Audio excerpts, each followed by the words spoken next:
भाजप आमदार रमेश कराडांनी केलेल्या वक्तव्याची जोरदार चर्चा सध्या आहे। माझा मतदारसंघ म्हणजे पाकिस्तानमध्ये भारताचा झेंडा लावण्यासारखं आहे वक्तव्य केलंय लातूर ग्रामीणचे आमदार रमेश कराड यांनी। त्यांनी नाव न घेता धीरज देशमुखांवरती टीका केली आहे। आमच्या मतदारसंघात सतरंजी सुद्धा मिळत नव्हती, सभेला माणूस येत नव्हता, कुणी रामराम केलं तर त्याचा ऊस वाळवला जात होता असं वक्तव्य करत भाजप आमदार रमेश कराड यांनी नाव न घेता काँग्रेसचे नेते धीरज देशमुख यांच्यावरती टीका केली आहे। जे अशक्य ते शक्य माझ्या लातूर ग्रामीण मधल्या जनतेने केलंय, तुम्ही माझ्यावर विश्वास दाखवलाय। हा मतदारसंघ म्हणजे भाऊ पाकिस्तानमध्ये भारताचा झेंडा लावण्यासारखा आहे।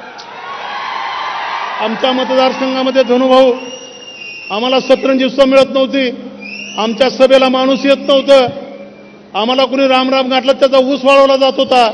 मी भाऊंना माझी विनंती केली आहे, भाऊ आमचे काही दुःख आहे त्या दुःखाला तुम्ही मार्ग काढू शकता, तेवढं तुम्ही करायला पाहिजे अशी माझी विनंती आहे।